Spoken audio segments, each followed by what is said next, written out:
He only brushed the handlebar, a soft graze as he shuffled past the row of gleaming motorcycles. But the biker didn't see an accident. He saw an old man in a faded jacket and decided that was reason enough to strike. A single crack echoed down Main Street. Walter Briggs, 84 years old, Army vet, 3 deployments, collapsed onto the pavement, one hand still gripping a torn paper bag. A loaf of bread rolled into the gutter. No one moved. The bar crowd stared. Phones stayed in pockets. The silence was louder than the slap. But 30 minutes later, that silence shattered. Blades pulsed through the sky. A Black Hawk descended over downtown like a storm cloud. Soldiers in tactical gear spilled onto the street, not with questions, but with purpose. Because that wasn't just any old man. That was someone's father. And someone's unit was still watching. If you believe dignity doesn't retire with age, hit like, comment, respect, and subscribe. Because this story proves some uniforms never come off. Most people passed Walter Briggs without a second look. Just an old man in worn boots and an olive jacket, walking the same stretch of sidewalk he had every Thursday for 12 years. Army. Issue, patched sleeves, faded name tag, W.B. Briggs. He didn't ask for honor or pity, just a hot coffee, a seat at the diner, and the strength to walk home with his cane. That morning was colder than usual. His coat hugged his thin frame as he stepped out of the corner deli with a paper bag under one arm, bread, cough drops, and a postcard for his grandson at the academy. Across the street, a pack of bikers laughed outside the bar, leaning on chrome, like they'd won a war. Walter didn't even look at them. He wasn't afraid of loud. He'd lived through louder, in places where silence meant danger. As he passed, his coat barely caught the handlebar of a parked bike. The motorcycle wobbled, but didn't fall. Walter stopped immediately, hands up, voice calm. "Didn't mean to touch it, son. Jacket's thicker than I thought." It was apology, not excuse. But the tallest biker stepped forward. No questions, no warning. Just a backhand across Walter's face. The old man hit the concrete with a grunt. One hand still holding the bag. Bread rolled free. The laughter from the bar didn't pause. No one offered help. One man sipped his drink and turned away. Walter sat up slowly, face burning with more shame than pain. He reached for the bread, now stained with oil and dust, and tucked it gently back into the bag, because it still mattered. A couple crossed the street to avoid him. A waitress glanced from the diner window, then turned away. The biker who hit him lit a cigarette, already joking with his buddies. Walter didn't yell, didn't curse, just steadied himself on a bus bench pole, limped to retrieve his cane, and sat with a quiet exhale. His hearing aid buzzed in one ear. His pride buzzed louder. Back in 1970, he'd dragged 3 soldiers from a burning jeep under gunfire. In 2025, he couldn't get a stranger to hand him a paper towel for the blood on his lip. A teenager passed, earbuds in. Walter raised a hand slightly. The boy didn't stop, didn't see, maybe didn't want to.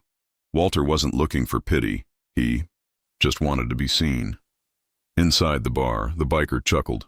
Old man should have watched where he was going. Walter's jaw clenched. He'd been called soldier, husband, father, sergeant, but never worthless. Still, he said nothing.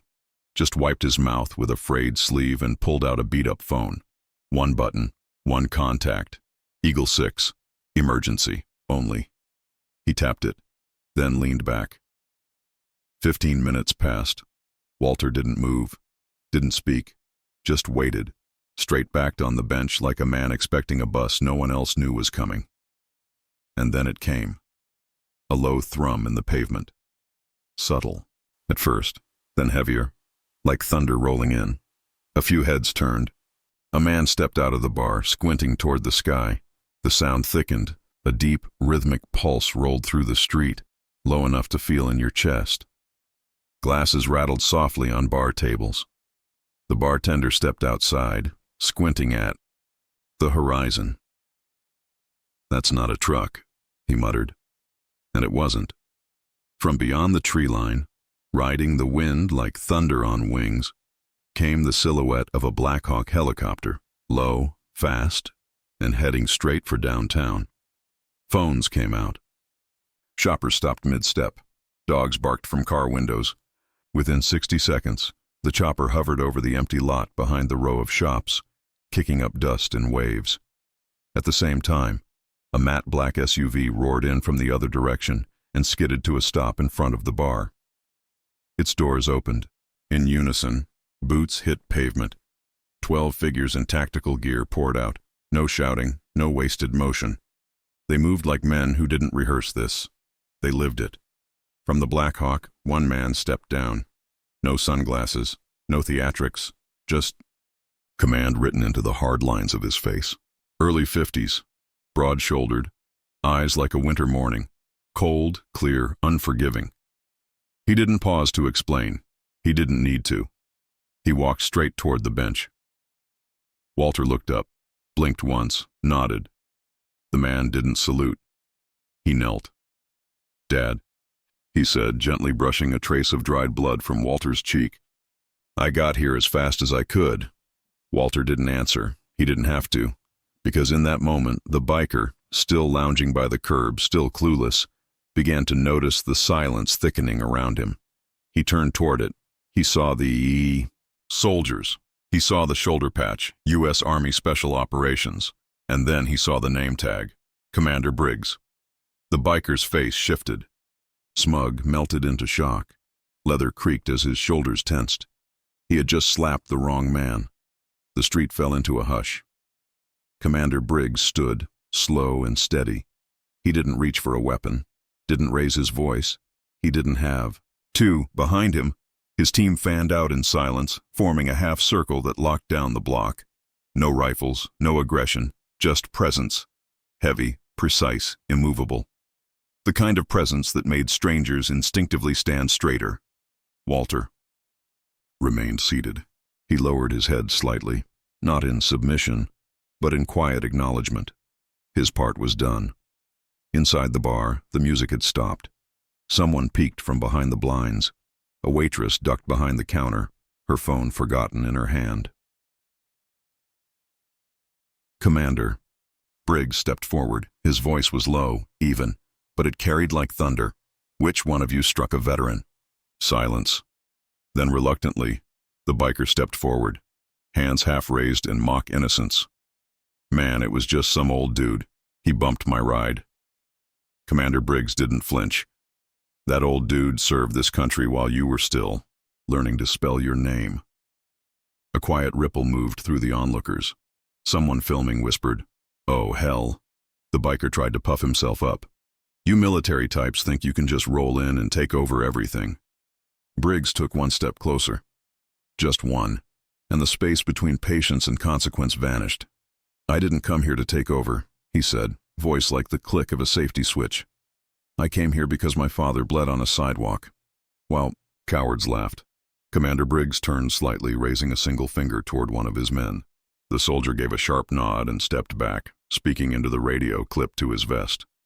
2 minutes later, a police cruiser rolled onto the scene. No sirens, no flashing lights, just the quiet authority of duty arriving late, but not too late. This time, the officers didn't saunter out. They moved with purpose, cautious, respectful. One glance at the soldiers and the man at the center told them this wasn't a routine call. Briggs didn't explain. He didn't have to. He simply pointed at the biker. That was enough. The officers turned to the man. Words weren't necessary. The cuffs clicked with finality. No shouting, no struggle. Just a quiet surrender. The biker didn't resist. There was no fight left in him. The moment those cuffs locked, his bravado bled out like cheap ink in rainwater. As the cruiser pulled away, a strange stillness settled over Main Street. People began to emerge, from doorways, windows, behind car doors, like they were waking from a collective trance. A spell had broken, and with it came a slow, aching awareness of everything they hadn't done. Walter still sat on the bench, hands folded atop his cane, his expression unreadable. Calm, weathered, immovable. Commander Briggs returned to him, crouching down once more to meet his gaze. "You okay?" he asked gently. Walter nodded faintly and offered the ghost of a smile. I've had worse, he murmured, then added softer, just not in front of so many people who did nothing. That sentence didn't hit like anger. It settled like guilt. Heavy, honest, deserved. A gray-haired woman stepped forward, hesitant, eyes lowered. She knelt beside Walter and extended a clean handkerchief, hands trembling. I should have said something. I'm sorry. Walter took the handkerchief, gave a small nod of acknowledgement, and with that simple gesture something shifted. A young man near the coffee shop took off his baseball cap. A father hoisted his daughter onto his shoulders, whispering into her ear. A boy, no older than 10, stood at attention and raised a stiff, clumsy salute, but it was real. Across the sidewalk, the mood transformed. Phones were lowered, heads were bowed, hands extended, not to film, but to connect. No shouting, no chants. This wasn't about going viral. It was about finally doing what should have been done from the beginning. A man in a faded flannel shirt stepped forward, spine straight, chest tight. Former Navy, another joined him, Air Force, then a Marine, cane in hand. And just like that, a line of veterans formed, shoulder to shoulder, silent, still, saluting one of their own. Briggs stepped back and let it unfold. His men didn't move. They understood. This wasn't their spotlight. It belonged to the man in the patched jacket, who never asked for thanks, but had finally earned it where it counted. Walter sat a little taller. Not with pride, with peace. Like a burden had quietly slipped off his shoulders after being carried too long, too far, too quietly. Because this moment wasn't just about a slap. It was about every quiet injustice he had swallowed. Every time he was passed over. Every time he was underestimated, dismissed, forgotten. But today, he was seen. By evening, shaky phone footage began circulating online. No soundtrack, no edits. Just raw moments, the slap, the stillness, the helicopter, the quiet arrest. Real life didn't need dramatizing. Respect the elder. Walter Briggs. Quiet strength. Hashtags trended, shares multiplied. By midnight, local stations had picked it up. By sunrise, it was on national news. But this time, they didn't just report an incident. They told a story. Sergeant Walter Briggs, Army mechanic. Gulf War. Kosovo. 3 Bronze Stars. 1 Purple Heart. And until the day he was struck, completely invisible. The bar issued a bland statement. An unfortunate incident, not representative of our values. But people remembered the laughter, the turned backs, the silence, and they weren't forgiving that. The mayor called Commander Briggs personally, asked if the city could honor his father. With a community event, Briggs replied simply, "If it's for him, not for press, he'll show up." 1 week later, the town green transformed. A small stage, rows of folding chairs, an entire middle school chorus rehearsing the national anthem off-key but proud. Walter arrived in a wheelchair, not because he had to, but because someone finally offered to push him, and this time he let them. The crowd rose as one, not out of obligation, out of something heavier. Recognition. Because when dignity is restored, it becomes contagious. The mayor gave a speech, carefully written, respectfully delivered. But what they remembered, what they still talk about, was Commander Briggs at the microphone. He paused. My father didn't raise his voice. He didn't fight back. He didn't have to. His life spoke louder than fists ever could. He turned to look at Walter, eyes glassy. You taught me what strength looks like, Dad, and now the world knows it too. He stepped down. Walter said nothing. He simply raised one hand, firm, slow, deliberate. The ovation lasted nearly 4 minutes. Not for medals, not for justice, but for every quiet act of service that no one had ever clapped for, until now. A few days later, Walter received a letter. Handwritten, no return address. The ink was shaky, the lines uneven. Inside, just 6 words. If you'll meet me, I'll listen. It was from the biker. Walter had every right to ignore it. No one would have blamed him, but something about the way the letter was written, the uncertainty, the smudged ink, reminded him of another broken man, long ago. A soldier, angry, Haunted, not beyond reach.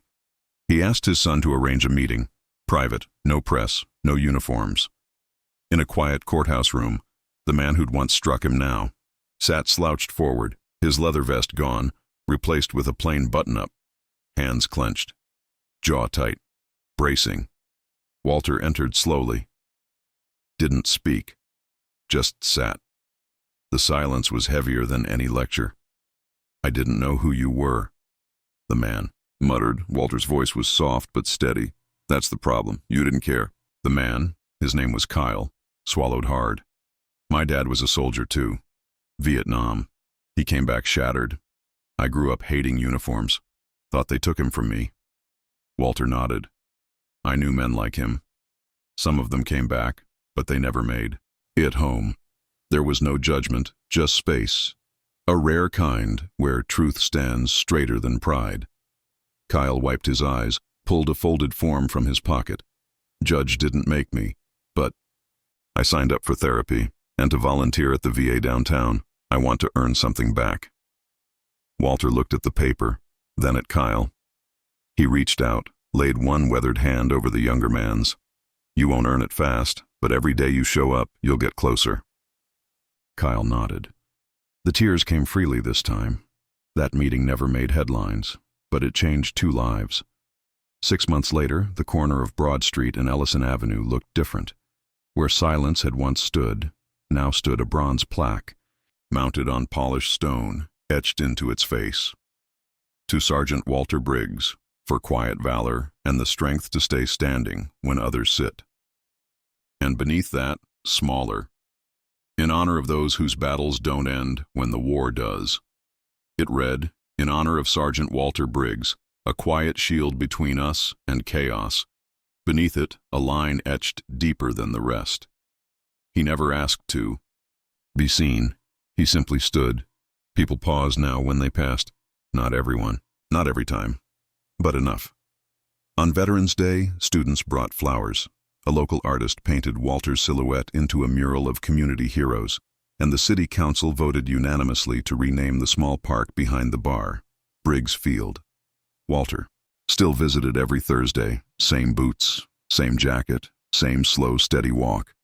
But now, someone always waved first. A teenager on a skateboard would nod. A new recruit would stop to shake his hand. A father would point him out to his child, not as a legend, but as an example. And Kyle, the man who once struck him, he now drove veterans to and from the VA twice a week. No uniform, no spotlight, but his actions had begun to wear honor like a second skin. Sometimes Walter saw him at the diner, helping a frail vet into a booth. No words, just a nod. Warriors on. Different ends of the road, walking it in the same direction now. Commander Briggs returned once. Months after the ceremony, he and Walter sat on the same bench. No words at first. Then quietly, "You taught them something, Dad. You changed this place." Walter watched a boy tie a small flag to the back of his bike. "Maybe," he said, "or maybe they just remembered what mattered." That night, as wind stirred the trees near the old bar, the distant sound of rotors seemed to echo again, not from the sky this time, but from memory. And if you stood long enough, you could almost hear it. The moment a town stood still, because one man refused to fall alone. If you believe respect shouldn't only come after pain, if you believe some uniforms never really come off, hit like, type, honor in the comments, and subscribe to The Silent Wound. Because the quiet ones, they're the ones who move the world.